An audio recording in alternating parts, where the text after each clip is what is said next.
Susan Adrian is a fourth-generation Californian who somehow stumbled into living in Montana. That's a mystery. Maybe she'll tell us about it.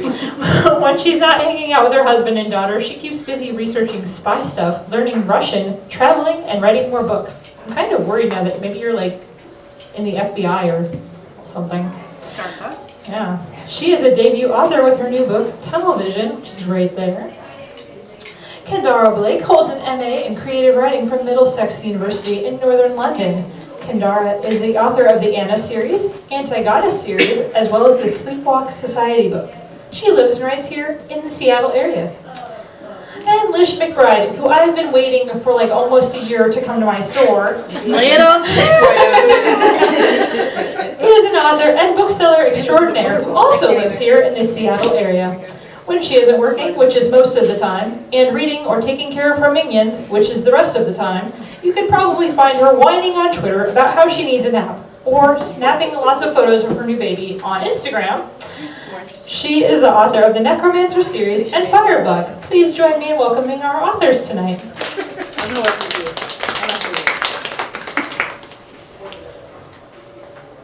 I forget, we take over now, don't we? We just take over. We take over. And we had questions. Yeah, we had like a whole discussion that I've already forgotten about. That's okay, I can do it. Why don't we introduce ourselves a little bit and talk about the books that we're talking about tonight first? That's a good idea. So this is my very first published book. It came out last Tuesday. I have been writing for 15 years, so yay for finally making that step. It is a book about an 18-year-old boy who wants to be normal. He's a senior in high school, but he was born with the ability to hold an object in his hands and sense exactly where the owner of that object is. And not only that, but he can see what they're seeing and hear what they're hearing at the same time. So his dad told him never to tell anyone, and he doesn't for a long time. But then his dad dies, and he slips up at a party, a little too much alcohol, trying to impress a girl.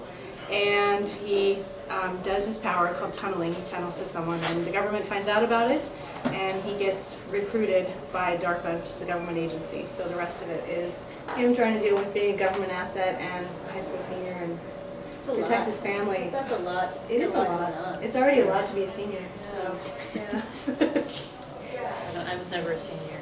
I left school in 11th grade. You would have missed this whole I would opportunity. have never become an X-Men. That would just wouldn't work for me. Yeah. My name is Lish McBride.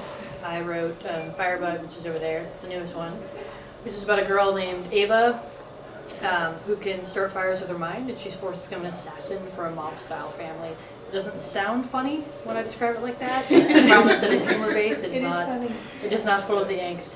And then I have the other two that are really shiny over there. Hold Me Closer, Necromancer, and Necromancing the Stone. They're all in the same world. They have different characters going on. I also have read Tunnel Vision, so I can recommend it to you guys. Yay. It's delightful. That's all I've got. The Necromancer books are also funny. It's not just Firebug that's funny. They're all funny. They are The other funny. two are just sad. Yes. Just make you weep. It's a weeper. You're going to want like Chinese food after. And, yeah. Why is everything so terrible? I hate it. Necromancing's hard. Hi, I'm Kendare. I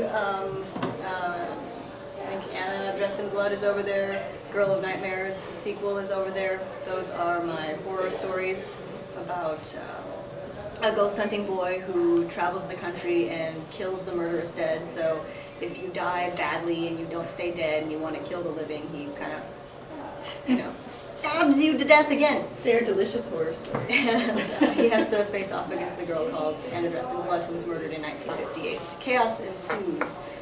They also have my new series, Anti-Goddess, over there, which is Greek mythology. It is about Greek gods living among us in modern day, but they are dying, and they're each dying these weird, kind of ironic deaths that are linked to what kind of gods they are.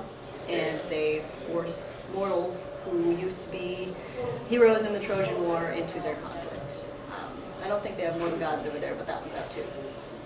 How did you come up with the feathers? Because I'm reading Mortal Gods right now. I was reading in the hotel before I came here. Oh, How on earth did you come up with dying by feathers? So Athena, who is one of my main goddesses in the book, her sacred bird is the owl, Right. and her death is like a cancer of feathers. So they invade her body and they kind of work their way through to the surface, It's commonly terrible. through her throat or the top of her mouth, and she's got to like rip them out, and they form these huge gaping sores, or they'll come up from under her fingernails or her eye, whatever. They're gonna find a way out. I don't know. I just thought that'd be a really, really sad, annoying way to go. It's terrible. So, It's creepy, but it's so good. The inside of her mind is a terrifying place. I Yes, think after you yes. read one book, you sort of, Yeah. in a delightful way. In a very delightful way. well, I hope you enjoy it. Did you hear that there was a baby that actually happened to? Like, not to the death, but he had a feather growing in his face randomly. No. Yeah, it started out as like a sore, and they couldn't figure what it was. And then like the quill started to pop through his cheek, and they're like, "What is that?" And they pulled it, and it was a feather.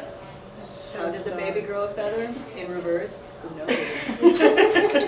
Where do you even find out It about came that from your stuff? imagination. Somebody sent it to me because of the book. So one of the reasons that I asked you guys if you could come join me on the tunnel tour is because I was such a huge fangirl of both of your books, both of your debut books first.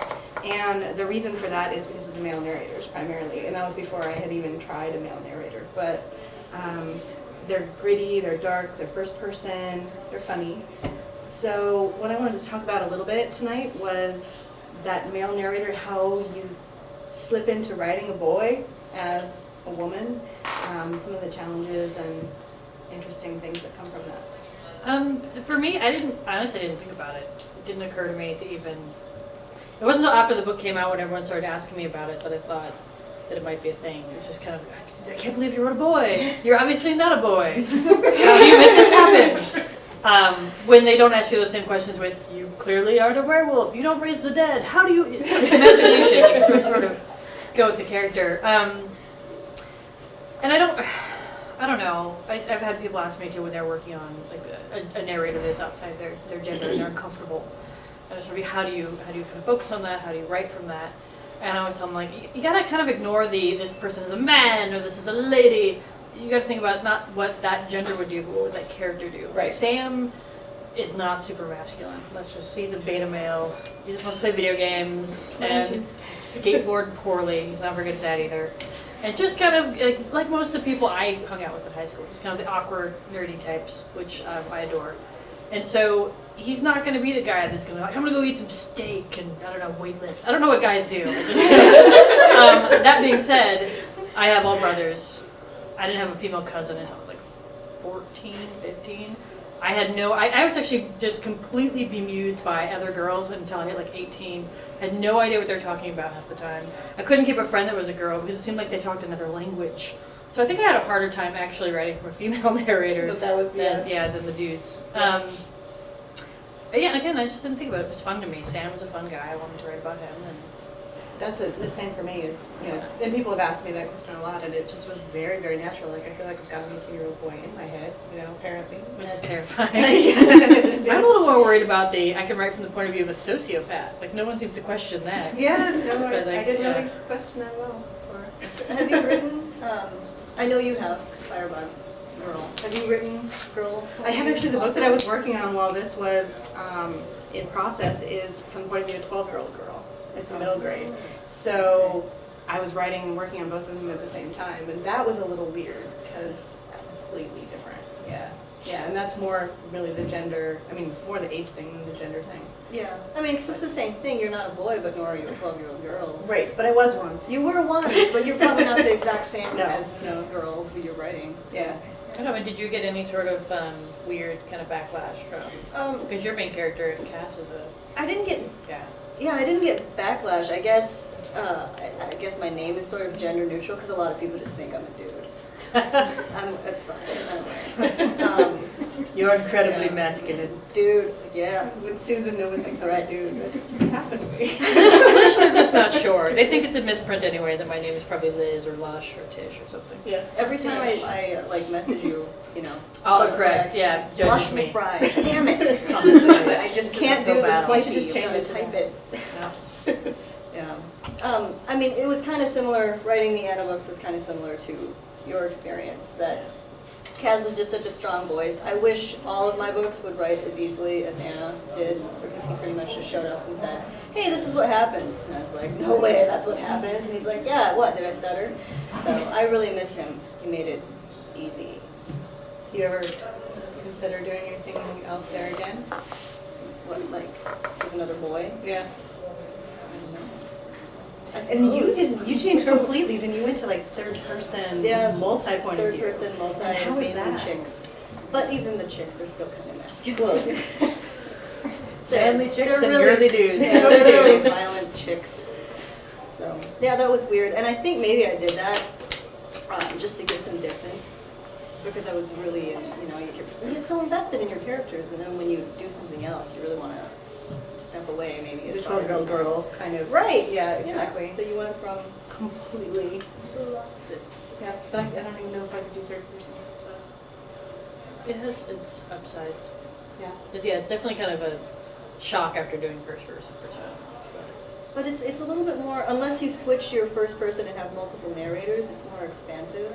Like, Anna is all Kaz all the time, so you don't see anything that happens out of what he sees. Right. There's all these other murders going on, and we don't get to see any of them. And I was really kind of upset about that. You could cheat like I did, Hold Me Closer and The Crimson Stone, have a first-person narrator, then occasionally just random third-person. Go ahead and third. That was really nice. I love that. got a couple of kind of angry reviews about that. You can't do that. Oh, psh. It's illegal. That's I don't know. what I don't know people why do. I couldn't do it. There's It's a they were law doing- that they make yeah, you they were very determined that I couldn't do that, and I was like, clearly I can't. Yeah, it flowed So, perfectly It well. worked. They hit, which is fine. It would have been strange if, say, you had suddenly had Sam start to narrate third person. But the way you Just like when people in real life suddenly start Just- talking about yeah, themselves in the third suddenly, person. Lish doesn't like that. Lish finds it creepy. Susan finds it a little creepy too, especially when Lish is doing it. Yes. I did have one comment when I was having my book read by a beta reader. She thought that there was just a little bit too many comments about my narrator was making about the other male's hair. She's like, it's really like a bromance. You need to I stop. just really like his hair. Like, he kept saying so many times, oh, it's red hair, it's like bright red hair. She's like, stop commenting on the hair, really. It's just not working. I think that was the only comment I ever got, but it didn't fit. as long as he wasn't the character. commenting on like the product they used, I think it was good. There you go. And I know we talked a little bit about when I switched over, because Firebug is obviously follows Ava, who's a girl, that some things that I didn't expect from transferring from having a male lead, where people are sort of interested in the romance, which there's a little bit of kind of nerd romance, but I would occasionally get an email just like, so they're gonna get back together or whatever kind of thing, so and so gonna do this, but no one was really like super invested.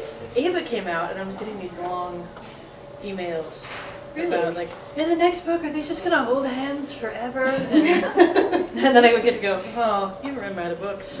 No, they're busy, probably fighting things. And so it was weird switching over to getting to this different reaction with Do you think girls. those are And then all just of a different sudden- readers? Yeah, some of them are. Some of them are brand new to me because it's clear from the email that this is the first time they've ever picked up a book, and they've not of mine, not in general. I hope. I'm gonna get more angry emails.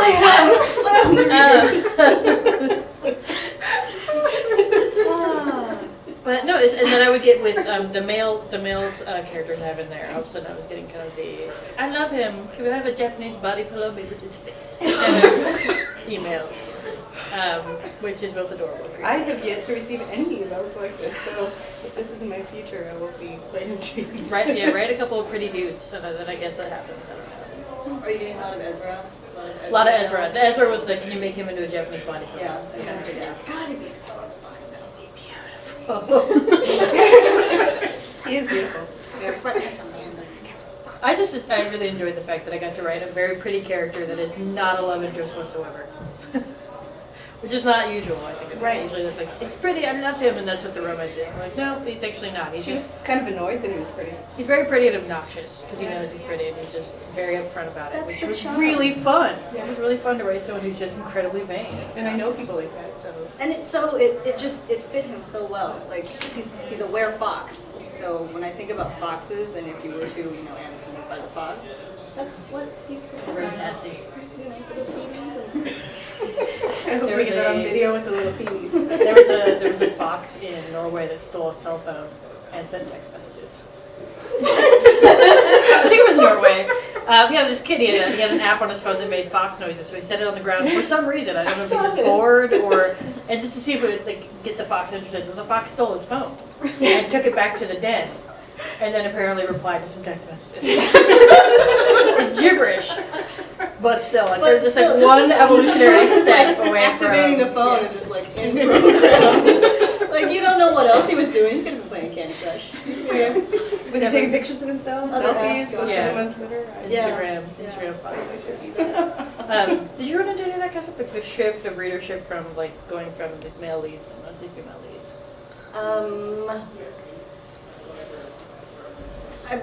In terms of the romance and people. Not necessarily the romance, just I feel like invested. I got some different readers from and so they had different expectations, and I was getting different responses. Oh yeah, moving from pretty straight up horror into a mythology adventure. Yeah, at the beginning, at the outset, there were people who expected antagonists to be scary. It's not really scary. It's violence, disturbing, a little depressing. It's not scary. So there was that, and I do have people, they just get so attached to characters, and they just want one more Anna book. Why do you write anything else, you moron? Why don't you just write one more Anna book? But I'm not going to, so please let me write something else. Dance, monkey dance. Yeah. But no, nothing. I didn't notice. I'll get mail about Kaz and Anna's romance, just like I'll get mail about Cassandra and Aiden, or Christina and Apollo. I'm still fascinated by these. Since this is my first week of having a book out, I'm still kind of fascinated with this whole, other people are reading my story and will have thoughts and ideas about it. I'm a little creeped out by it. I'm not gonna lie to you. Yeah. Not about your book. I'm glad people are reading your book. No, it's mine. I'll run into people and they'll ask me a question, and I'll be sort of confused that they know what I wrote. Just even though I know it's been out for a while, and it's they're all on audio, and my son's been listening to them on audio, so I'll walk by his room at night and hear stuff that I wrote, which is not good. He's 10, and so I walked by his bedroom. There's a cast-off line in Hold Me Closer about werewolf sex, and I was like, that's awesome. Not only did I let him listen to it, but I wrote it in the first place. So it's double trouble for that. Yep. But it's still weird, and I just sort of assume that everyone's buying my books is somehow my mother. She's just sneaking in. Well, that's the weirdest thing, is because I had this huge launch party last week, and I live in a smallish town in Montana, so a bunch of people came, a bunch of people are reading my book, and so now everywhere I go, it's like, hey, I'm reading your book. It's like, no, you're like my dentist. It's just strange and bizarre, and people at the grocery store and my coworkers, and they're all reading my book. It's very Soaking in while they're really excited, because then you get the people that will then. I was on lunch. Bad things. Not bad things. It's just sort of the people are different with books than any other job I think you can have. When I worked in bakeries, no one would come up and be like, look. So I had that bread you made yesterday. It was pretty good. It wasn't great, but it was passable. I was going to make the bread. I would use this kind of flour. I'd bake it at this temperature. That's what I would do. So you get, I want you to make me 20 more loaves than I want tomorrow. But I don't normally like that kind of bread. But I like the bread. Books though, people just have absolutely. I was on a lunch break and this lady came up and she said, "You write the books, yes. That's why I write a book, written a few, yes."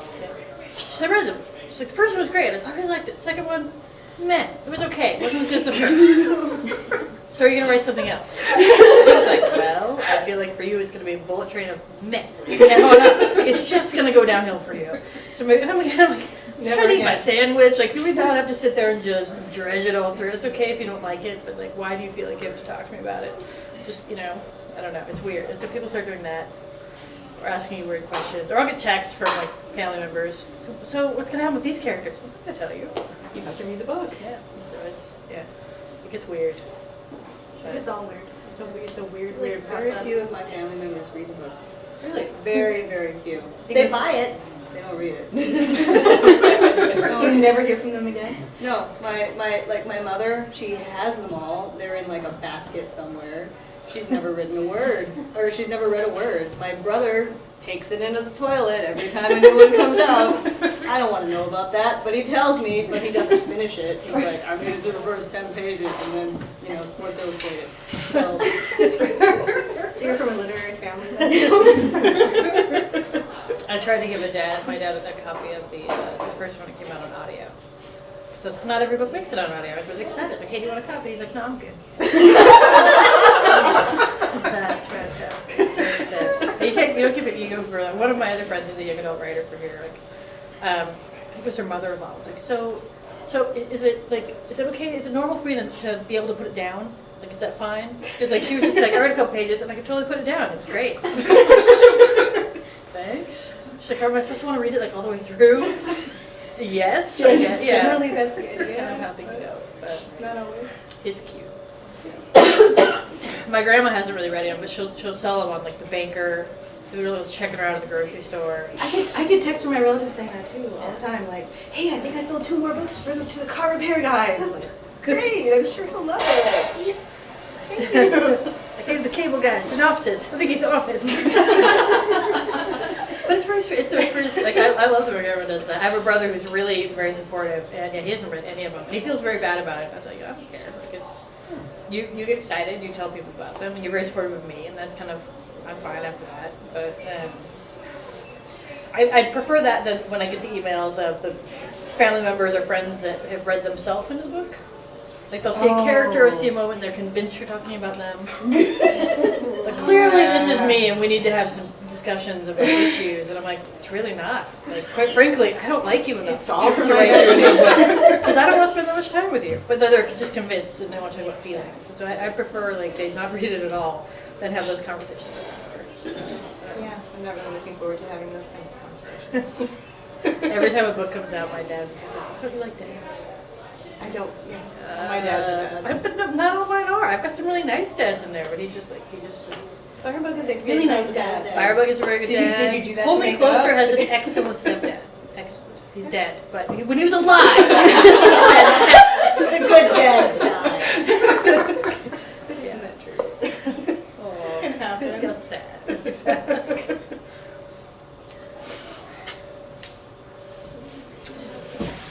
Do we have any other discussion stuff? Or do you Yeah, want like how much time do we got? Do you want to take some questions? Or Sure, we can do questions. does anyone have any questions? before we turn it over Yes. for questions? How many books are going to be in the Goddess books? 3. So Mortal Gods came out in October, and Ungodly comes out in September, and the cover's up, I guess. Tor never tells me when that's happening. They're just like, I'll see it somewhere. I'm like, hey, that's a cover. That must be the cover. Okay. They don't check with you? Yeah. Why did No. they switch the cover? Honestly, Barnes and Noble. Mine too. My first Yeah. one. I liked I did too, and I would have liked to see the covers for the second and third books, but you know they also changed my titles, and that was Tor's decision. So the second book used to be called Aristeia, and the third book used to be called Fataliste. So now it's Mortal Gods and Ungodly. So my publisher wanted the word God in all the titles, and there are only so many words Yeah. I can choose from. True. Yeah. I really like, because I have the original cover on the first one. I thought it was a new book. When I saw the cover, I'm like, oh, too cute. And I'm reading it, and I'm like, oh, This is the same one. They frequently change it up between hardcover and paperback, too, I had which to really take it back to the irritates people. store Yeah. and return it. I'm like, I'm sorry, I have this book. Yeah. And they're like, oh, okay. And people want a pretty set too, and that it drives them crazy. I get all kinds of people who get very angry at me, like I have any control over it whatsoever, about like Hold Me Closer and Necromancer is a very different hardcover cover, and then when they came up paperback, they looked like that, and so then people were annoyed because they no longer look. My books don't have to match, so I don't quite get it, but they got very upset with me. And I'm like, I have very little control over this. And again, the first one originally did look just like that paperback cover, but Really? Barnes and Noble had to change it, or they wouldn't stock it. So We had exactly the same thing. I had a completely different cover. I had ordered business cards with the cover. I was going to send them out, and we had, had a cover release and everything. And no, Barnes & Noble did exactly the same thing. Said we won't stock it if we don't change it. Yeah. So. and then mine had They've got the power. I mean, It's one person. They're the last big chain, And you really, really want it to be stocked at Barnes & Noble. Yeah, you need it in Barnes & Noble.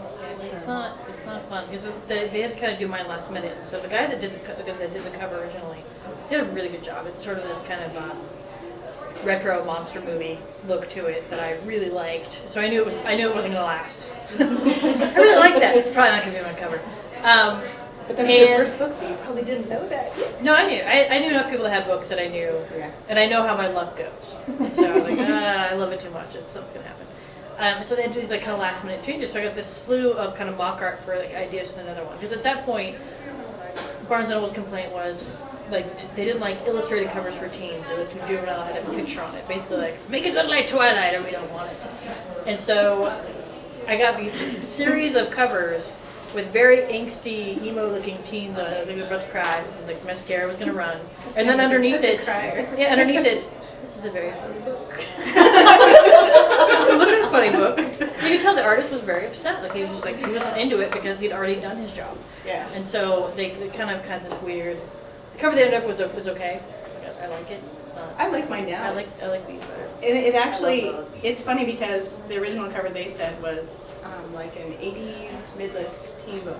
So I was like, okay, well, we all liked it, but okay. What is that? That's, Like, what is an it was like, 80s two people running, like stuff in the background. I don't know. Anyway, but this one I was actually really pleased when it came through because there's actually a story to writing the book. I'll tell the story about writing the book. I actually wrote it when I had quit writing completely. I had been writing for 10 years and I was so frustrated that I just stopped. And I emailed my agent that I was stopping and that was it. We're not doing it anymore. But I couldn't. I started telling myself a story in my head at night to go to sleep. And so I kept going from night to night, just imagining it. But I wouldn't write it down because I'd quit. So I wasn't a writer anymore. Yeah. After about 2 months, I realized that was really dumb. And so I went ahead and just wrote it down. And wrote it really, really fast because I visualized most of it in my head. I don't think I will ever have another experience like this, but it was really cool at the time. But when I was imagining it, I originally thought it was a girl when I first started. And then at some point, not too far in, I kind of looked down and realized he was wearing black Chucks and they were boy shoes. Like I wear Chucks all the time, but they were big, they were boy shoes. So I realized it was a boy. But I never put that in the story or anything. But when it came out, he was wearing black Chucks in the second revision. So I was like, I can use that. I can wear Chucks everywhere. I can totally play on that. So that's good. Yeah, it works out fine. Sometimes. Are there any other questions? Ask as many as you want. Can you tell us about anything of what's coming up as far as your books later in the year? Hints? Like, do you want hints about Ungodly, or do you want hints about the series that's after Ungodly? After. Okay. Starting in 2016, I've got a new, I think it's a duo. It's called Three Dark Crowns, and it's about, so on this island, right, it's magical, and it's isolated. And the people on it, you can be numerous different things. So you could be a naturist, who can make things grow and talk to animals and have a little animal familiar. You can be an elemental, so you can control earth, wind, air, fire, or you can also control the weather and the lightning and stuff. You can be a telekinetic, which means you're doing things with your mind. You're also really good at fighting. You usually have a really bad temper. You can be a poisoner, so you're immune to one or more toxins, sometimes all toxins, and you're an excellent assassin. So on this island, they've always been ruled by a queen, and each queen gives birth to triplet queens. And then she leaves, and these new triplet queens basically just have to decide who's going to be queen, and they do that by killing each other. There's a surprise. Right? Why is it never like a game of ping pong? I know, just like Who we ping pong kill each tournament. other and see who's going to win. Best 2 out of 3. Yeah, like pull straws, and then the Something- other 2 just get to be like ladies in waiting. No, they get to die. Yeah. So. Probably violently, I hope. Yeah, well, depending feel like on, it's on not- what they yeah. are. So if you're a poisoner, you're gonna poison them, and if you're an elemental, you're gonna do something else. So, are each of the queens always different things? Yes, well, no, sometimes they'll have, there are different generations where they'll have like 2 poisoners face off against each other, but in this particular generation, we've got 1 naturalist, 1 poisoner, and 1 elemental. But it's not the best way to run a government. Because you're not necessarily getting the best ruler, you're just getting the one who wants to live the You're most. getting, yeah, well, it's like a religious island, so it's like, she must have been chosen by the goddess. Ah, I got the idea actually from Queen Bees. Oh, right. They do essentially the same thing. When the hive gets too big, they're like, F this hive, I'm starting a new hive. And they take like half the worker bees, but first they lay 3 to 4 or 5, sometimes queen eggs. And first one to hatch just eats the other ones, and then she's the new queen. So, Also, I had to ask, like, would you really want anything that we created, any of us, to be reflected onto the real world? Probably not. it's really not a good idea to give me power. I think that's just, the power to create reality would just not be good for the rest of you. I would have a grand time. Probably not everyone. And your short story. oh yeah, the Slasher Girls and Monster Boys is a really cool female-driven anthology, horror anthology that's coming out in August. It's got stories from April Genevieve Tolkien, Nova Rensuma, Lee Bardugo, Marie Lou, Jonathan Mayberry, Stefan Bachman.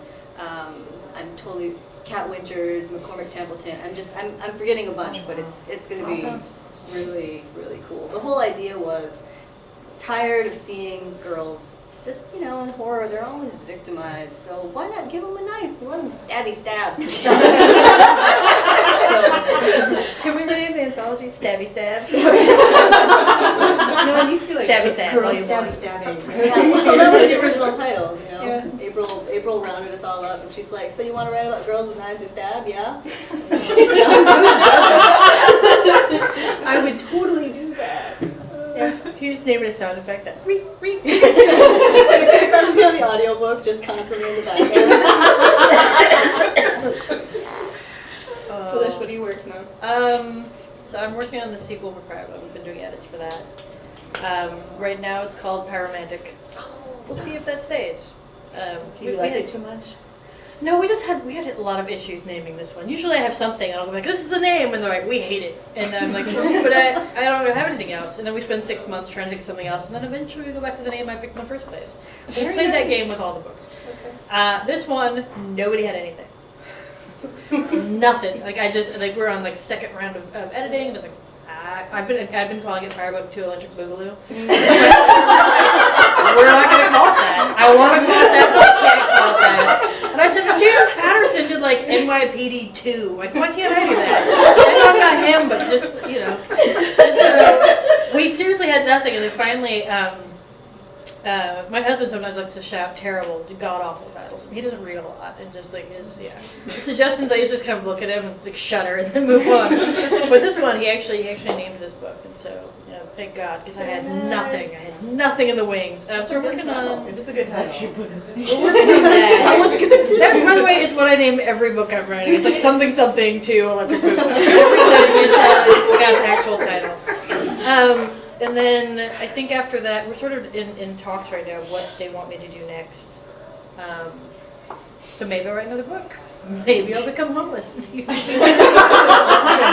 talking about one or the other. This is the life of a writer. Would Yeah. you like to know what the title for Television 2 is? Is it Electric Boogaloo? It's Television 2, The Shaft. Which is not actually. He's getting shafted. Yeah. Well, yeah, Jeff will love this book. How far along are you on the sequel? Almost 2/3.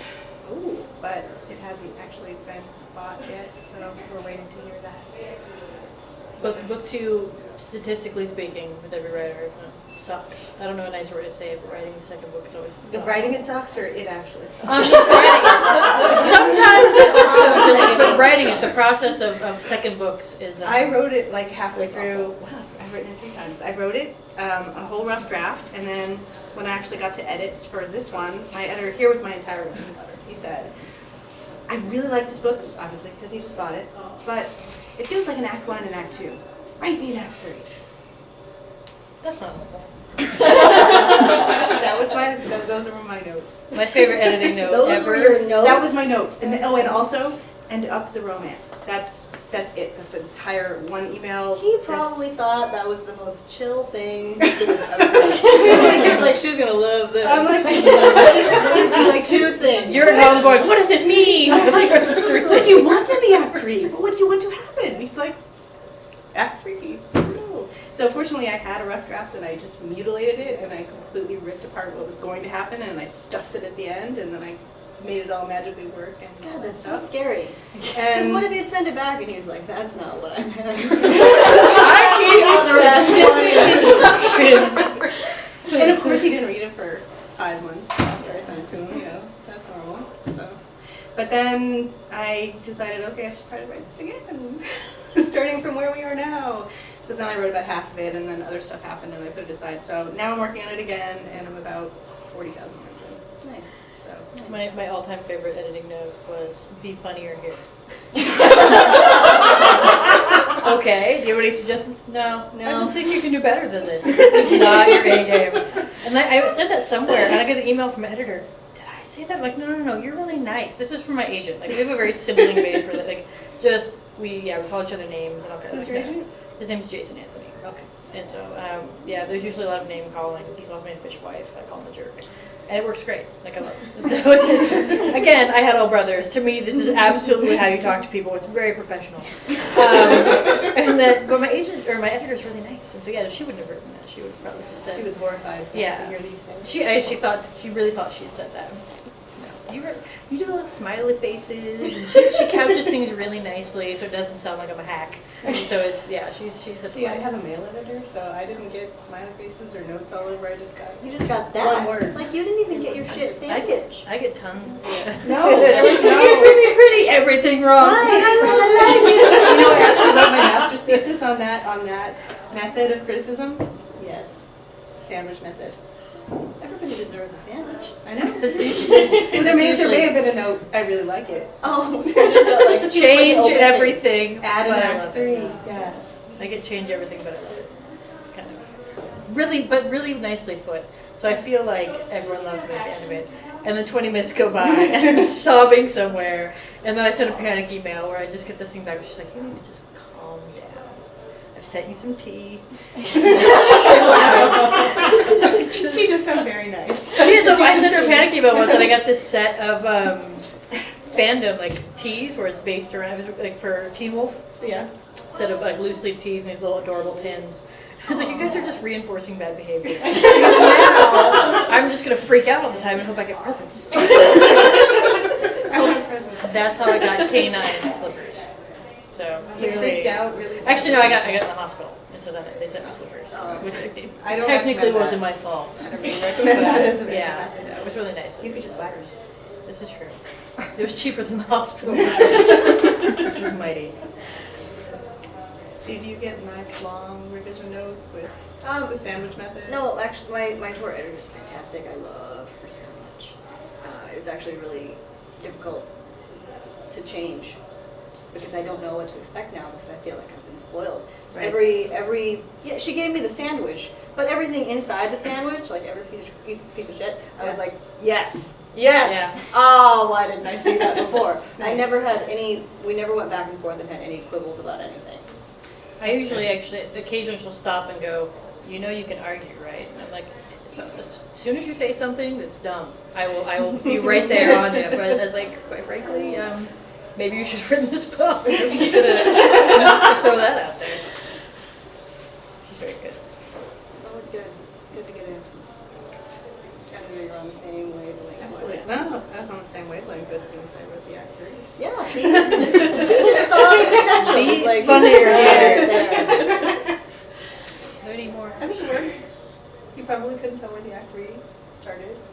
Maybe you could. I don't know. I never read like that. You know, we just go. Unless there's a page that says Act 1.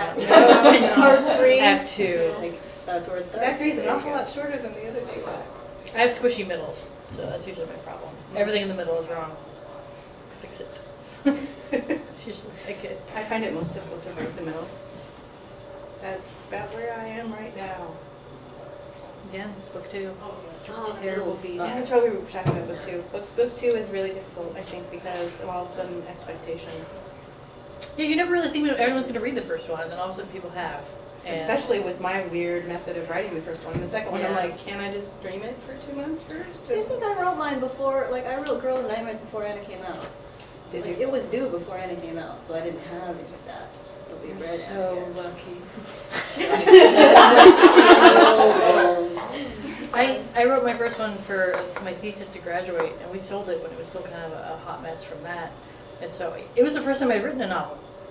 And then, so the second one, like, yeah, so we sold 2. Great, get on it. I was like, awesome. I just tried to do one. What are you talking What do about? we have to do this That again? is sequel. The sequels are harder too, because then all you have all these weird expectations that like you set up in the first place, and you have to Yeah. continue. I tend to forget what I've written about before, so like Yeah. that, yeah. I have to have a very good reader go through and be like, well, you've changed things about this character since the first book. Stop breaking your own rules. All those things.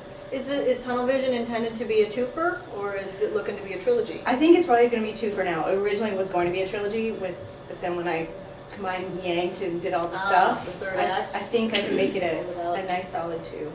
Nice. Duology. Yeah. Is that the word? Yeah, a Yeah. duology or a duo. And then the other thing that I got out on submission is a middle grade. So that's the 12-year-old girl, which is totally different, of course. It's a magical realism kind of thing where she gets to be Clara in the Nutcracker, and then she has trouble. They're having trouble. It's the 200th anniversary of when the Nutcracker was written, and it actually is 2016 is the 200th anniversary. And so magical things are going to happen if she doesn't stop them. Fun. Very cool. Yeah, it's very fun. I actually did get to be Clara in the Nutcracker when I was 13, so a lot of that was really close to me. But I didn't have the Nutcracker come to life. So, disappointing in real life. So it's a letdown. We can fix these So few things that people. are so disappointing in real life, and it's just normal and boring and nothing magical I happens. always wanted to write a middle grade, but I swear too much. You could just like skip those parts. Apparently I can't. I'd be like, I'll try, and then so I was writing a book with a friend, and we're gonna edit that soon. And she was shooting for middle grade. She was like, we should try to write middle grade. I'm like, yeah, all right. And like 2 chapters in, I highlight something like, this is why, this is a middle grade. You can't say that. Like, that's just, we're pushing it for YA. And so I was like, no, I think that's just You've gonna got a be strong YA voice there. with the curse words. Yeah, that was actually the one thing I was kind of wondering if I was going to get pushback about, because there's, I have not heard a peep. I read it to the schools last week. I went to Depends on the all the schools in my town, and I did all day presentations at the 2 high schools and the middle school, and I read the first few pages out loud, and I skipped all the swearing. And I did not realize how much swearing there was until I did that. It's like watching a movie with your mom. It's dubbed Yeah. over, like watching The Godfather dubbed over on network TV. Like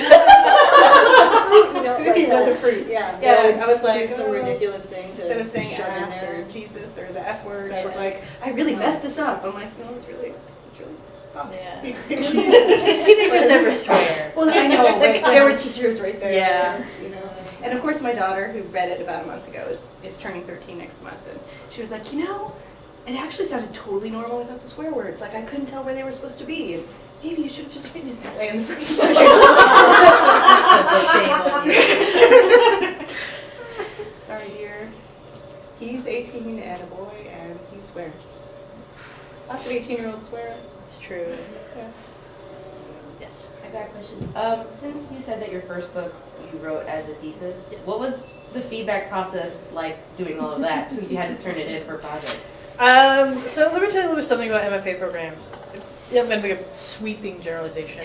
For the most part, they're not into things like genre fiction or writing for children unless they are specifically an MFA for that. I went to just a regular MFA program. So the first time I turned it in, I had a long talk with my thesis director about why I was wasting my life. And she was like, I just don't understand. Why would you do this? And so we had a chat. And I said, all right, here's what we're going to do. I'm going to take all the notes from the other students and from you. I'm going to do the rewrites. I'm going to turn it back in. If you still don't like it, we're just going to keep going through this process until I win you over.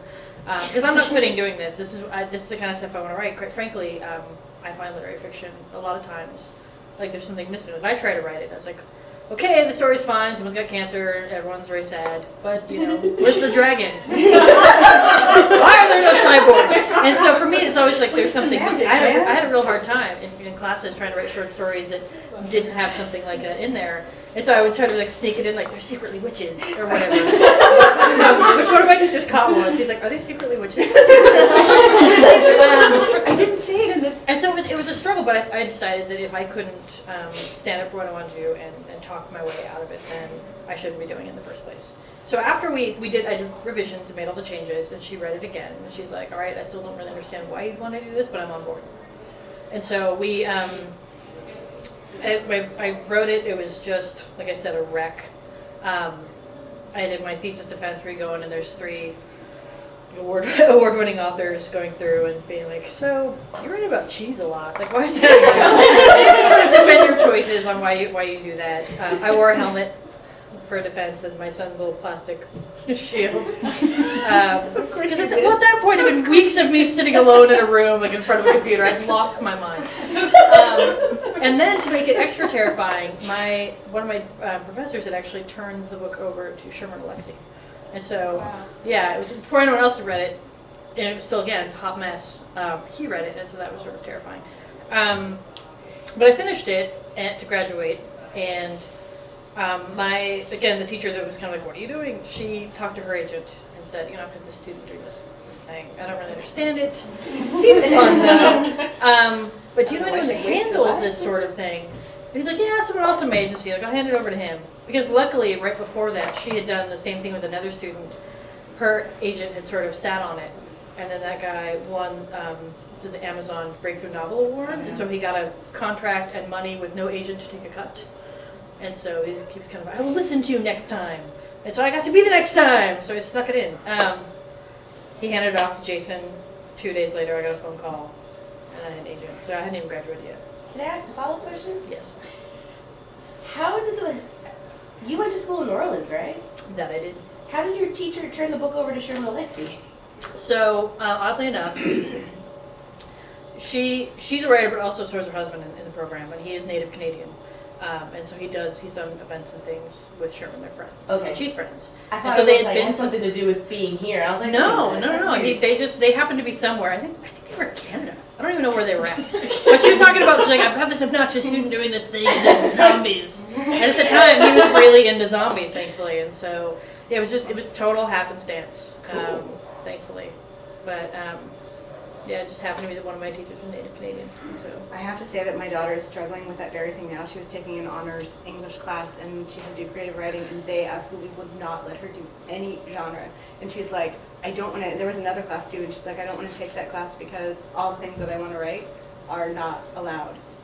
How frustrating is that for a kid who wants to write to be so restricted? They're like, it cannot be fantasy, it cannot be science fiction, it cannot be... She's in high school. She's in middle school. Middle school. That's weird at that level. Yeah. It's one of those things where it's kind of confusing. And University bookstore will be closing in 10 minutes. Please indicate your final selection. For this particular thing, I had several professors that were like, for your first year, we just want you to do just normal short stories. Because like we want you to master kind of the basics that you're screwing up on. And then you can do whatever weird crap that you want to turn in. Because by the end of it, I was like, here's a story about battle unicorns. Like, okay, and that worked out. If I got the teachers that were into it. It's a perfectly valid choice. I just don't. But then you would get the teachers that were not into it. So you turn in the story, they'd look at it and go, I'm done. And they'd write you off. After that, you would get no comments really, except like, I don't understand what you're doing. Like just nothing. And so it can be incredibly frustrating. And then your book sells, and theirs doesn't. And you can go, you know why? Because battle unicorns. People want to read about battle unicorns. It's true. It's really funny. And all of the stuff we write is genre. If you look at it that way. There's a misconception that the genre equals bad. Of course. Even though if you look at a lot of the classics, most of those are actually in genre. Right. Like Frankenstein is definitely horror. But they don't think about that because it's been accepted that that's good writing, and so they don't think about that it's a horror thing. They just think it's classic. And so, like, I don't know about you guys here, but in our books, people come in and go, "So where's your classic section?" I was like, "Well, the books are out in their subject. So which classic are you looking for? Some are in fiction, some are in horror, some are, believe it or not, in sci-fi and fantasy." No. What? And then their head explodes, and you have to clean up the mess. And that's not good. Did you do that on purpose? Yes.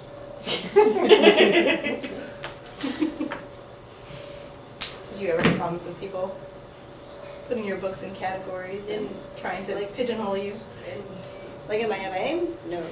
No, not really. But I wrote literary when I was there, for the most part. Like towards the end, I was reading a lot of Angela Carter and fairy tale and all that stuff. So then I started to sneak it in. Secret witches. Secret when I was witches, doing exactly. the workshop. I didn't keep it secret. I just kind of hey, you didn't expect this from me. I've been doing contemporary, violent crap all this time, and all of a sudden, instead of just violent, it's also weird. And they were like, "Oh, that's lovely." I went to England, and they were all very polite. It's kind of like the weird American, and they're like, "Oh, it's lovely." I went to school in England too. Yeah, they for a did. year. Yeah. For a lot of programs too, you can connect it to somebody who's doing it successfully. So like if you said, it's sort of like what Angela Carter's been doing. It's like, oh, then it's fantastic if it's already been done by somebody. But there's a writing program out of Edinburgh that they only do like commercial fiction, and I wish I'd known about that. And there's one on Whidbey Island or something that does all sorts of different kinds of genre and literature. Yes, probably. Yeah, I'm not sure. I don't have an MFA. Master's You in don't really Global need Communication. I only went there because I wanted to live in London. I didn't really just like tea. Yay. It's good. And how long were you there for? Just over a year. Okay. I did my junior year abroad. I made poor choices. I went to New Orleans and there was a hurricane. It's So not just timing. Yeah. Good choice, bad timing. Poor choices were though. Moved somewhere hurricane. Something about your luck. Yeah. McBride luck is very questionable. Other questions? Yeah, I have a question for Lish. So I didn't know quite what to expect, and so I was reading Hold Me Closer, Necromancer in public, and then it got really awkward because I just couldn't stop laughing, and I got weird looks. So, do you ever just crack yourself up while you're writing? If I'm really tired, and sometimes it'll just click in what I'm doing, because a lot of times I'm like, this makes total logical sense that this is the next step of whatever I'm doing. Of course the ponies are wearing sweaters, which is actually a pretty big key point, pyromantic, ponies and sweaters. I was wondering, I didn't remember that in the other ones. Yeah, it's what I'm working on now. And so every once in a while though, I'll my brain will stop and go, whoa. For Necromancing the Stone, it was when I'd written down some stuff about Pygmy Chupacabra. I lost it. My friend who's writing across from me looks at me and goes, I'm writing about Pygmy Chupacabra. This is my job. And so that he got. Or occasionally when I'm looking up something really messed up. Again, for the last one, I had to look up a bunch of stuff on crematoriums, how hot things have to get to burn bodies. And then the kind of parasites, when you get them, change behavior. Like toxoplasmosis will make rats not be afraid of cat urine. Because for whatever reason, toxoplasmosis can only breed in the intestines of cats. And so they want the rat to get eaten. So they make the rat think the cats are their friends. And yay, so it changes their whole behavior, just this little parasite. That's awesome. It's fantastic and incredibly creepy, and you'd be surprised how many parasites there are like this. Cats have a lot of that. Don't they have that other thing that a lot of cat owners are infected with? You never know it. I think it's But toxoplasmosis. yeah, it makes you like your cat more. Yeah. Like it makes you cater to your cat and think And that your it's the cat same loves one. you It's the same much one. more Yeah. than they actually do. They don't give a crap. They- I think about it every time I look at my I'm cat. probably like, you really bastards infected. infected me. So these are the things I have to research, and occasionally I stop and go, I write for children. It's better. I feel like it's better to laugh uncomfortably in public. I'll read hyperbole and a half in public, and then I'm sort of that weird. I'm choking on my own spit. I'm laughing so hard kind of thing going on, which is really awkward. But I'd rather do that than cry in public over a book, because then you just look crazy. Yeah. And I was in Finland when I did this, and the Finns are just silent all the time in public, so it was just crazy loud, and lots of weird. They probably just think they start that. Yeah. Mine always comes out as like a weird perverted giggle though. Like, oh my god. No! I think I've really sobbed in public though reading the book. I think I have cried, like the little I'm gonna close this now. I've cackled on many occasions. What's really awkward too is like I work in a bookstore, and so occasionally we'll get a new employee who for some reason decides they have to read the book because I work there.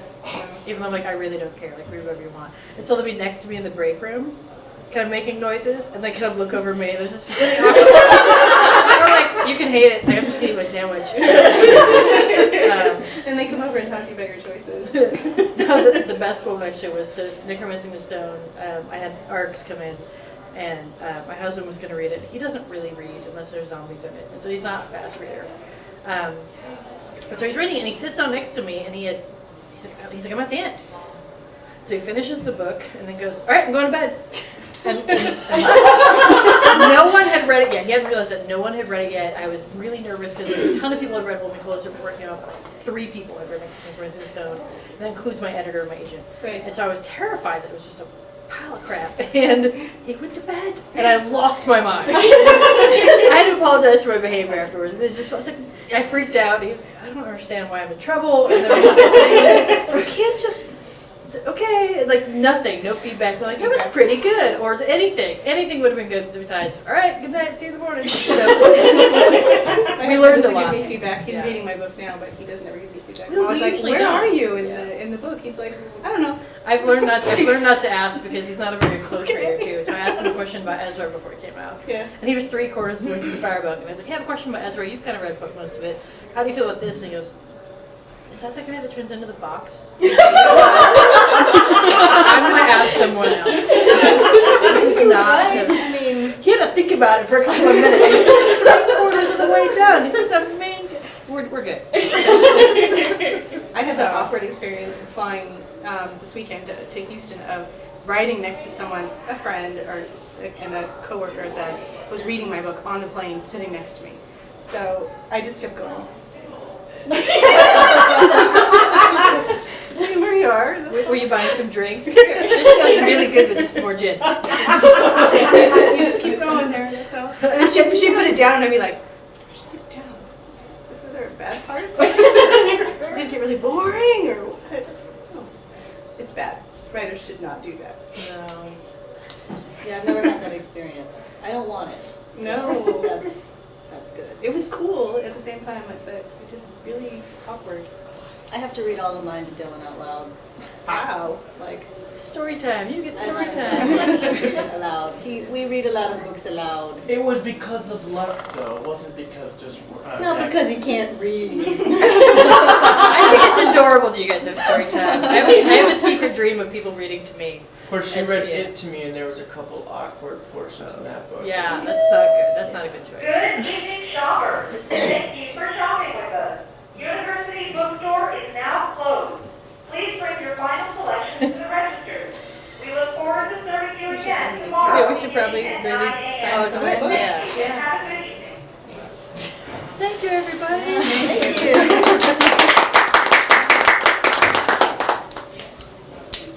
So if you want to line up, they'll sign your books.